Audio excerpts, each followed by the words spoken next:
que respira, alabe a Jehová. Todo lo que respira, alabe a Jehová. Alabadle, sol y luna, y vosotros todos sus santos. Alabad y bendecid el nombre de Jehová. Alabad y bendecid el nombre de Jehová. Todo lo que respiro, alabe a Jehová. Todo lo que respira, alabe a Jehová. Alabadle, sol y luna, y vosotros todos sus santos. Alabad y bendecid el nombre de Jehová. Alabad y bendecid el nombre de Jehová. Amén. Gracias. Mucho gusto.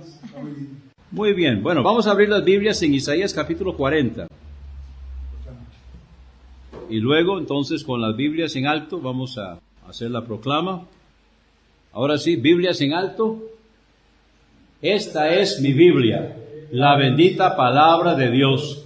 Me preparo a recibir y aplicar la predicación de la palabra de Dios, porque lámpara es a mis pies tu palabra y lumbrera a mi camino.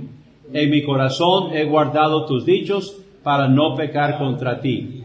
Declaro que mi mente está alerta, mis oídos atentos, mi boca cerrada y mi cuerpo sujeto. Después de hoy, mi vida jamás será igual. Lo proclamo en el nombre de Jesús. Amén. Muy bien, así puestos de pie.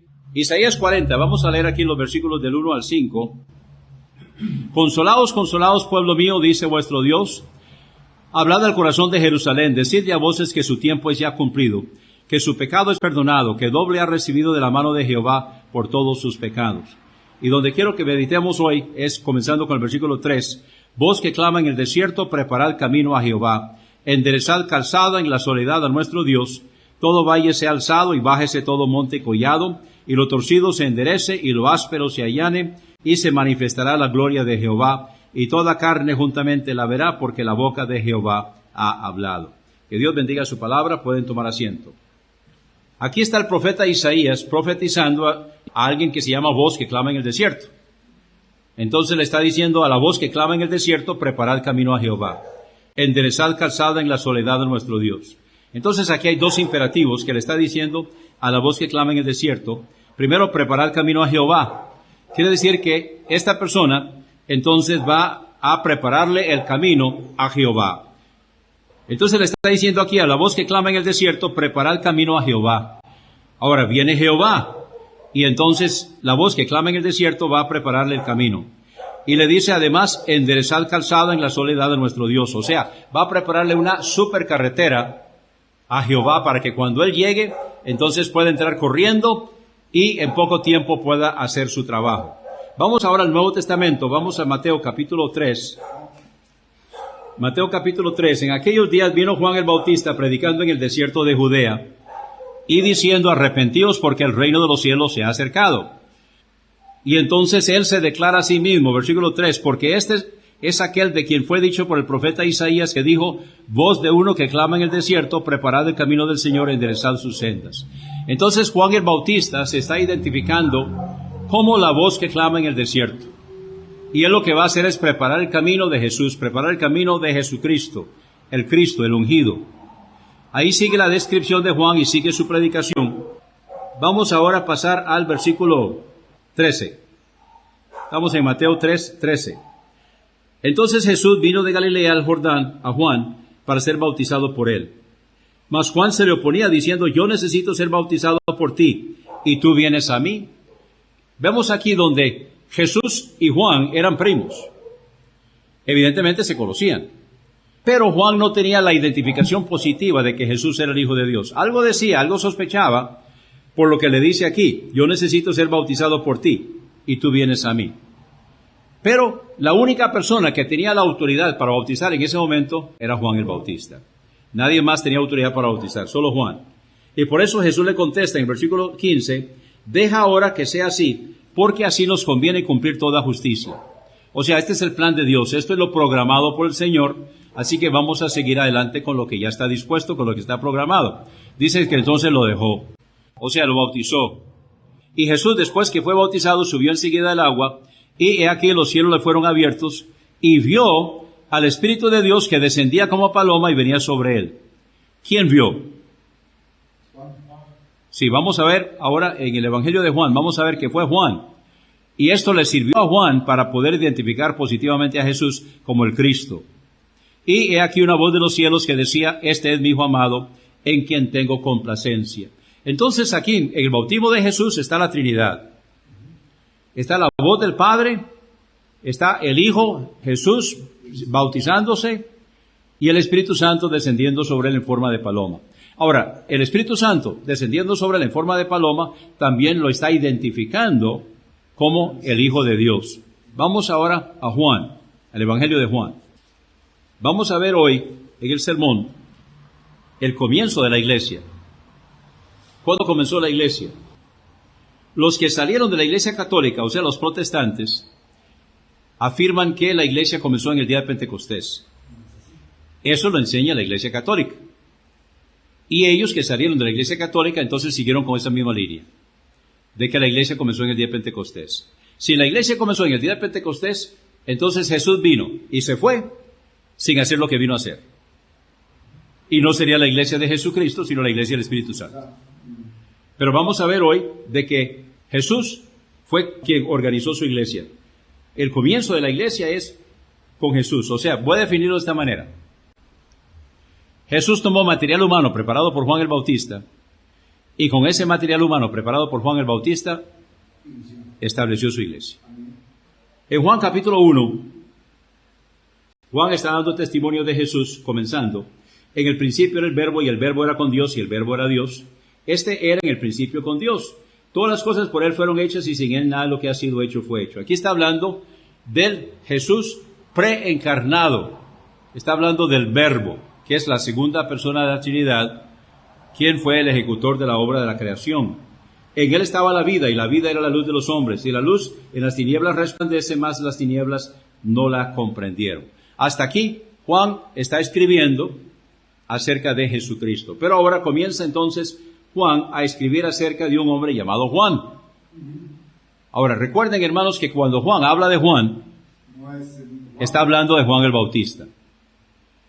Porque cuando Juan, que es el que escribe, que es Juan el apóstol, Juan el teólogo, Juan el discípulo amado, Juan el que escribe el Evangelio de Juan, las 3 epístolas de Juan y el libro del Apocalipsis. Cuando este Juan escribe, él no se menciona a sí mismo por nombre. Cuando él habla de Juan por nombre, está hablando de Juan el Bautista. Entonces vemos aquí en el versículo 6. Hubo un hombre enviado de Dios, el cual se llamaba Juan. Este vino como testigo para que diera testimonio de la luz, a fin de que todos creyeran por él. Él no era la luz, sino para que diera testimonio de la luz. Y sigue entonces escribiendo acerca de Jesucristo. Vamos al versículo 15. Bueno, versículo 14. Y aquel Verbo fue hecho carne y habitó entre nosotros, y vimos su gloria, gloria como del unigénito del Padre, lleno de gracia y de verdad. Aquí está ya la encarnación. Y Juan dio testimonio de él, y clamó diciendo, este es del que yo decía, el que viene después de mí es antes de mí, porque era primero que yo. Muy bien, vamos a ubicarnos. Jesús vino donde Juan para ser bautizado. Cuando Jesús vino donde Juan para ser bautizado, ya Juan tenía 6 meses de ministerio. porque ellos comenzaban su ministerio a los 30 años de edad. Se pensaba que no tenían suficiente edad para ser maestros antes de los 30. Cuando Jesús cumplió 30, ya Juan tenía 6 meses de ministerio. Porque cuando Juan comenzó su ministerio, Jesús tenía 29 y medio. Entonces, cuando Jesús cumplió 30, vino donde Juan para ser bautizado. Porque él comienza su ministerio precisamente con eso, con su bautismo. Viene donde Juan para ser bautizado. Luego el Espíritu lo llevó al desierto. Ahí estuvo en el desierto 40 días y 40 noches en ayuno y oración. Luego fue tentado, pasó la prueba. Cuando él, después de su bautismo y después de su tentación, ahora regresa donde Juan. Por eso es que dice aquí en el versículo 15, Juan dio testimonio de él y clamó diciendo, este es, porque él está ahí. Él ya había regresado donde Juan, él estaba en la congregación. Este es del que yo decía, el que viene después de mí es antes de mí porque era primero que yo. Y de su plenitud tomamos todos y gracia por gracia. Porque la ley por Moisés fue dada, mas la gracia y la verdad vinieron por Jesucristo. A Dios nadie lo vio jamás, el unigénito Hijo que está en el seno del Padre, Él lo ha dado a conocer. Todo esto es lo que está diciendo Juan acerca de Jesús. Lo está identificando positivamente. Este es de quien yo he venido predicando. Este es de quien yo he venido anunciando. Seguimos leyendo. Versículo 19. Y este es el testimonio de Juan. Cuando los judíos enviaron de Jerusalén sacerdotes y levitas para que le preguntaran, ¿tú quién eres? Ahora, ¿qué le están pidiendo? Le están pidiendo autoridad. ¿Con qué autoridad haces estas cosas? ¿Tú quién eres? Y confesó y no negó, sino que confesó, no soy yo el Cristo. Y le preguntaron, ¿qué pues? ¿Eres tú Elías? Y dijo, no lo soy. ¿Eres tú el profeta? Respondió, no. Entonces le dijeron, ¿quién eres? Para que demos respuesta a los que nos enviaron. ¿Qué dices de ti mismo? Y entonces él dijo, yo soy la voz del que clama en el desierto, enderezad el camino del Señor, como dijo el profeta Isaías. Él se está identificando a sí mismo como la voz que clama en el desierto, que vimos en Isaías capítulo 40. Versículo 24, y los que habían sido enviados eran de los fariseos. Y le preguntaron y le dijeron, ¿por qué pues bautizas si tú no eres el Cristo, ni Elías, ni el profeta? Juan le respondió diciendo, yo bautizo con agua, mas en medio de vosotros está uno a quien vosotros no conocéis. Ahí estaba Jesús, estaba en medio. Este es el que viene después de mí, quien es antes de mí, del cual yo no soy digno de desatar la correa del calzado. Así, Juan está hablando, dando testimonio, predicando acerca de Jesús y lo está identificando. Este es. Estas cosas sucedieron o acontecieron en Betábara, al otro lado del Jordán, donde Juan bautizaba. Al día siguiente, ahora quiero que tomen nota, porque cuando Jesús fue bautizado, fue llevado al desierto para ser tentado y regresó donde Juan, los eventos suceden en una forma muy rápida. En cuestión de 3, 4, 5 días, ya la iglesia queda establecida. Vamos a ver. Dice el versículo 29, al día siguiente. Versículo 35, al día siguiente. Versículo 43, al día siguiente. En el capítulo 2, versículo 1, y al tercer día. Así que en cuestión de 2, 3, 4 días, la iglesia va a quedar establecida. Vamos a ver qué lindo. Volviendo al versículo 29.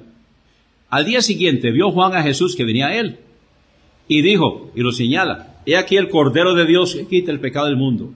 Este es aquel de quien yo dije, después de mí viene un varón, el cual es antes de mí porque era primero que yo. Ahora escuchen el testimonio de Juan. Dice, y yo no lo conocía, mas para que fuera manifestado a Israel, por eso vine yo bautizando con agua. Y Juan dio testimonio diciendo, vi al Espíritu que descendía del cielo como paloma y que permaneció sobre él. ¿Quién tenía que ver el Espíritu?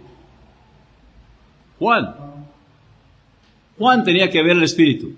¿Por qué? Él lo dice, versículo 33, y yo no lo conocía. O sea, yo no lo conocía como el Hijo de Dios. Yo no lo conocía como el Cordero de Dios. Mas el que me envió a bautizar con agua, aquel me dijo, ¿quién? Dios. sobre quien vieres descender el Espíritu y que reposa sobre él, este es el que bautiza con el Espíritu Santo. Entonces dice Juan, versículo 34, y yo lo vi y he dado testimonio de que este es el Hijo de Dios. Identificación positiva. Este es. Versículo 35, al día siguiente. Otra vez estaba Juan con 2 de sus discípulos. Y mirando a Jesús que andaba por ahí, dijo, he aquí el Cordero de Dios. Y los 2 discípulos lo oyeron hablar y siguieron a Jesús. Este es el comienzo de la iglesia. 2 discípulos de Juan siguen a Jesús. Y al volverse Jesús y ver que ellos lo seguían, les dijo, ¿qué buscáis? Y ellos le dijeron, Rabí, que traducido quiere decir maestro, ¿dónde moras? Les dijo, venid y ved. Vinieron y vieron dónde moraba y se quedaron con él aquel día porque era como la hora 10, o sea, como las 4 de la tarde. Ahora, tomen nota del versículo 40. Andrés, hermano de Simón Pedro, era uno de los 2 que habían oído a Juan y lo habían seguido. ¿Quién era el otro? Juan el apóstol, que no se menciona a sí mismo por nombre. Nada más lo deja así, ¿verdad? O sea, hay 2. Uno es Andrés. ¿Quién es el otro? El que escribe. Así que tenemos 2. Ya hay 2 discípulos de Juan que están siguiendo a Jesús, que son Andrés y Juan. Versículo 41. Este halló primero a su hermano Simón. O sea, Andrés halló a su hermano Simón. Y le dijo, hemos hallado el Mesías, que traducido es el Cristo. Y lo trajo a Jesús. Y mirándolo Jesús dijo, tú eres Simón, hijo de Jonás, tú serás llamado Cefas, que traducido es piedra. ¿Cuántos son? 3. ¿Quiénes son? Juan, Pedro. Ok, sigamos el orden. Andrés, Juan y Pedro. Muy bien, ya hay 3. Versículo 43, al día siguiente, Jesús quiso ir a Galilea, porque él está en Judea, donde está Juan bautizando. Al día siguiente Jesús quiso ir a Galilea, ya tiene 3 discípulos, van con él. Halló a Felipe y le dijo, sígueme. Felipe era de Betsaida, la ciudad de Andrés y de Pedro. ¿Cuántos son? 4. ¿Quiénes son? Andrés, Juan, Pedro, Felipe. Felipe halló a Natanael y le dijo, hemos hallado a aquel de quien escribió Moisés en la ley, también los profetas, a Jesús, el de Nazaret, el hijo de José. Y le dijo Natanael, ¿de Nazaret puede ser algo bueno? Como que Nazaret no tenía muy buena fama, ¿verdad? ¿De Nazaret puede ser algo bueno? Felipe le dijo, ven y ve. Jesús vio a Natanael que venía hacia él y dijo de él, he aquí un verdadero israelita en quien no hay engaño. Le dijo Natanael, ¿de dónde me conoces? Respondió Jesús y le dijo, antes que Felipe te llamara, cuando estabas debajo de la higuera te vi. Respondió Natanael y le dijo, Rabí, tú eres el Hijo de Dios, tú eres el Rey de Israel. Respondió Jesús y le dijo, porque te dije, te vi debajo de la higuera, ¿crees? Cosas mayores que estas verás. Y le dijo, de cierto os digo, desde ahora veréis el cielo abierto y a los ángeles de Dios que suben y descienden sobre el Hijo del Hombre. ¿Por qué? Porque Él está comenzando su ministerio. Él está estableciendo su iglesia. Ahora, ¿cuántos hay? ¿Quiénes son? Andrés, Juan, Pedro, Felipe, Natanael. Y al tercer día hubo una boda en Caná de Galilea. Y estuvo ahí la madre de Jesús. Y fue también llamado Jesús y sus discípulos a la boda. Y faltando el vino, la madre de Jesús le dijo, no tienen vino. Jesús le dijo, ¿qué tengo yo contigo, mujer? Aún no ha venido mi hora. Le está diciendo a María que ella no debe meterse en su ministerio. Su madre dijo a los sirvientes, haced todo lo que él os dijere. Y se habían puesto ahí 6 tinajas de piedra para agua, conforme a la purificación de los judíos, y en cada una cabían 2 o 3 cántaros. Estas tinajas eran tinajas de piedra, o sea, no van para ningún lado. Son tinajas de piedra grandes, suficientemente grandes para que se pueda llevar a cabo la purificación de los judíos. Este es un rito donde la persona se metía dentro de la tinaja y se sumergía. Era como un baño. Lo hacían los sacerdotes cuando iban a entrar a oficiar. Y también otros para cumplir el rito de la purificación. Así que estos son 6 tinajas de piedra que no van para ningún lado, ahí están, que les caben 2 o 3 cántaros. Dice, les dijo Jesús, llenad estas tinajas de agua. Y las llenaron hasta arriba. Imagínense cuánta cantidad. 6 tinajas de piedra donde cabe una persona para sumergirse, que va a ser convertida en vino. Y les dijo, sacad ahora de ellas y presentadlo al maestresala. Y se lo presentaron. Cuando el maestresala probó el agua hecha vino, sin saber de dónde era, mas lo sabían los sirvientes que habían sacado el agua, el maestresala llamó al esposo y le dijo, o sea, el maestresala es el encargado de todo. Pero lo que él ve aquí es que se va a echar a pique su trabajo, pero él depende del esposo que le provea. Y alguien podría decir, pero ¿cómo es posible que pasó esto? Todo hombre pone primero el buen vino y cuando ya han bebido mucho, entonces lo que es inferior. Pero tú has guardado el buen vino hasta ahora. Ahora, al encargado, al maestresala, le preocupa esta situación. Pero también aquí vemos el testimonio de él, donde está diciendo que el buen vino hasta ahora. ¿Y cuál es el buen vino? El agua convertida en vino por Jesús. Ahora, tomen nota del versículo 11. Hasta ahora, los 5 discípulos de Jesús están creyendo en Jesús por el testimonio de ¿quién? De Juan. Ellos todavía están con el testimonio de Juan. Ellos creen por el testimonio de Juan. Pero ahora dice el versículo 11, este principio de señales hizo Jesús en Caná de Galilea y manifestó su gloria, y sus discípulos creyeron en él. Ahora ya no solamente están creyendo por el testimonio de Juan, ahora están viendo, están escuchando y están creyendo en Jesús ya por sí mismos, viéndolo a él. Y esto es importante. Primeramente, todos nosotros llegamos a los pies de Jesús por el testimonio de alguien. Alguien nos lleva a Jesús. Pero ya después nosotros tenemos que creer por nuestra propia cuenta. No podemos seguir así. Bien, ahora hay 5. Luego el capítulo 3, encontramos la conversación de Jesús con Nicodemo. Vamos a seguir leyendo acá. Vamos al versículo 22. Hasta aquí Jesús está en Galilea. En 3:22, después de esto vino Jesús con sus discípulos a la tierra de Judea. Y estaba ahí con ellos y bautizaba. Ahora, ¿de dónde consigue Jesús su autoridad para bautizar? No de Juan, porque los discípulos de Juan no tenían autoridad para bautizar. ¿De dónde consiguió Jesús su autoridad para bautizar? Esa misma pregunta se la están haciendo a Juan los judíos. Sigamos leyendo. Bautizaba también Juan en Enón, junto a Salim, porque ahí había muchas aguas y venían y eran bautizados. Porque Juan no había sido aún puesto en la cárcel. Versículo 25. Y hubo discusión entre los discípulos de Juan y los judíos acerca de la purificación. O sea, en su mente ellos están identificando el rito de la purificación con el bautismo. Y vinieron a Juan y le dijeron, Rabí, el que estaba contigo al otro lado del Jordán, de quien tú diste testimonio, he aquí bautiza y todos van a él. Y ay muchacho, ¿qué te pasó? Te dejaste serruchar el piso, diste testimonio de él y ahora ya no vienen donde ti, ahora van donde él. ¿Qué podemos hacer? ¿Qué te pasó? Vean la respuesta de Juan. Versículo 27. Respondió Juan y dijo, no puede un hombre recibir nada si no le fuere dado, ¿de dónde? Del cielo. Del cielo. ¿Qué está diciendo Juan? Que la autoridad de Jesús viene del cielo. Vosotros mismos me sois testigos de que dije, yo no soy el Cristo, sino que soy enviado delante de él. Ahora Juan se identifica como el mejor amigo, el amigo del esposo. El que tiene la esposa es el esposo, mas el amigo del esposo que está en pie y lo oye, se regocija mucho al oír la voz del esposo. Así pues mi gozo está completo. Es necesario que él crezca, pero que yo mengüe. Tomen nota.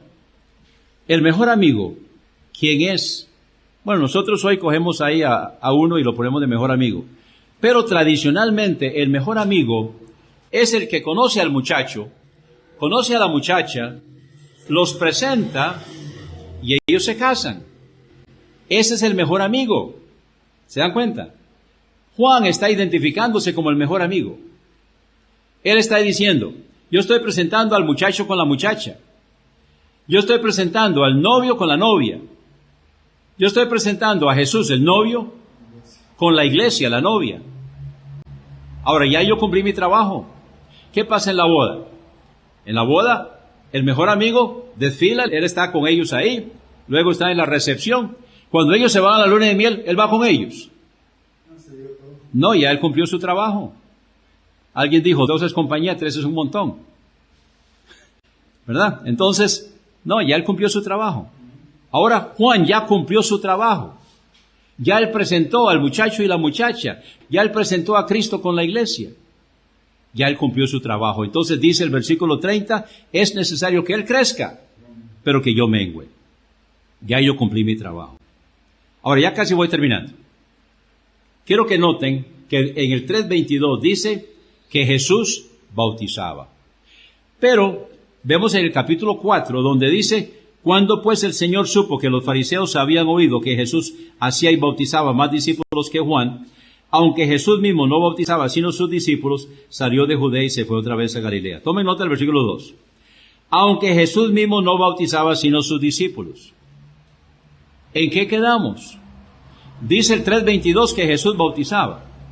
El 4:2 dice que no era Jesús el que bautizaba sino sus discípulos. ¿En qué quedamos? Hay un axioma. Un axioma es una verdad que es tan evidente que no necesita ser comprobada. Hay un axioma. La Biblia no se contradice.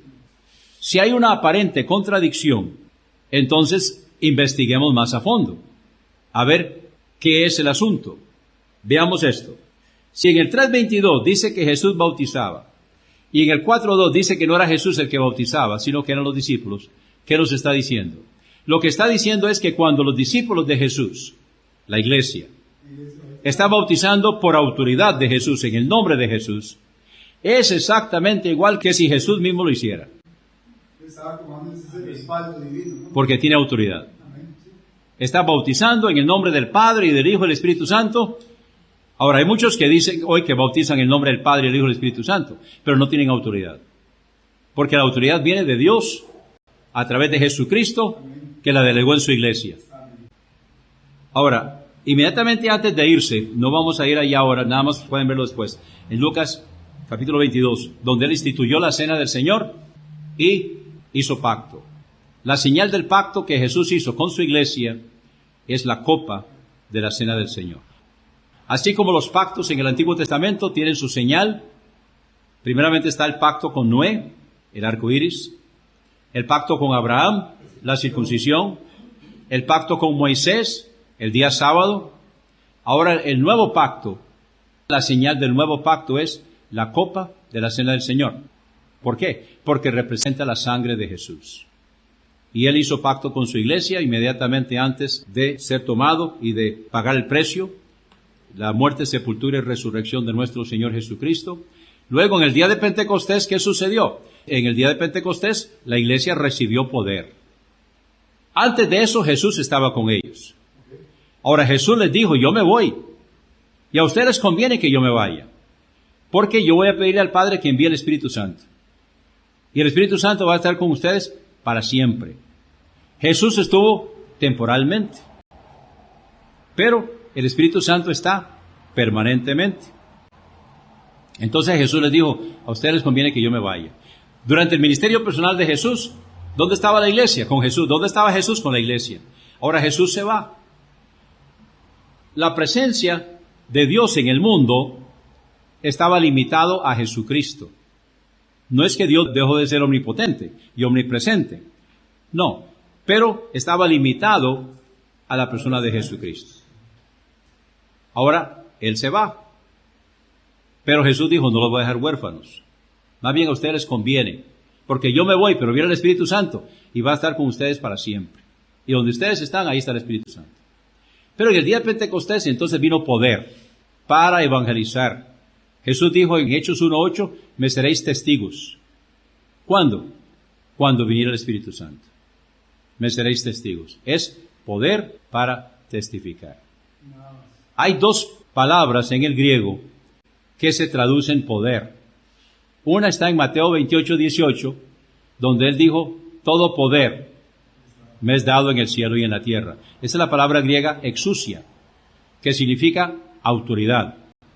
En Hechos 1:8, donde Jesús dijo, pero recibiréis poder cuando haya venido sobre vosotros el Espíritu Santo, la palabra en el griego es dinamis. ¿A qué se les parece la palabra dinamis? Dinamita, poder explosivo. Y ese es el poder que vino sobre la iglesia en el día de Pentecostés. Entonces la iglesia tiene autoridad y poder para llevar a cabo la obra del Señor. Y Jesús entonces prometió que esa iglesia que Él estableció continuaría a través de los siglos. Él estableció, las puertas del Hades no prevalecerán contra ella, Mateo 16:18, y estaría con ella todos los días hasta el fin del mundo, Mateo 28:20. Esta iglesia Jesús la estableció y es la que ha continuado a través de los siglos. Es por eso que nosotros no podemos recibir bautismo que no sea llevado a cabo por una iglesia que viene desde Jesucristo, porque no tiene autoridad. ¿Cómo identificamos una iglesia del Señor? Ahí está en Mateo 28:18 al 20. Es a través de el bautismo y la sana doctrina. La línea de bautismo, la línea bautismal y la sana doctrina. Así es como se identifica. Y esa iglesia, esas iglesias están con nosotros hoy y estarán hasta que Cristo venga. Damos gracias a Dios porque vemos a través de los siglos la iglesia, y esa iglesia está con nosotros, ¿sí o no? Algunos le dicen a uno, bueno, usted no lo puede probar. Usted no puede probar históricamente esa iglesia a través de los siglos. Y yo contesto, tiene razón, no se puede probar. Porque con las persecuciones que hubo y todo eso, libros de actas, más bien la gente muchas veces venía sin nada, o si acaso lo que traían en sus espaldas. Pero tenemos dos promesas. Tenemos la promesa de Mateo 16:18 y tenemos la promesa de Mateo 28:20. Jesús dijo que continuaría su iglesia. Si no ha continuado, entonces Jesús no dijo la verdad. Y si Jesús dijo que la iglesia continuaría y la iglesia no ha continuado, sino que sucumbió, entonces, ¿cómo podemos confiar que Jesús va a cumplir las demás promesas si no cumplió eso? Esto es importante y esto es delicado. Pero Él ha dicho que su iglesia permanecería. Las iglesias locales, independientes, autónomas y soberanas continuarían hasta que Él venga por los suyos. Puestos de pie. Gracias, Señor, por tu palabra. Gracias, Señor, porque encontramos en ella lo que necesitamos para esta vida y para la eternidad. Pedimos ahora, Señor, que la podamos entender. Permite, Señor, que nosotros podamos tomar la enseñanza en cuanto al comienzo de la iglesia, pero que podamos enseñarla y que podamos traer a otros a tus pies, para que ellos también te reciban como único y suficiente Salvador personal, sean bautizados por la autoridad y formen parte de una de las iglesias tuyas, y que sean doctrinados y que vivan para la honra y para la gloria del Señor, y a su vez que ellos también sean testigos para otras personas. Pedimos, Señor, tu bendición sobre esta iglesia y que tú recibas la gloria. En el nombre de Jesús. Amén.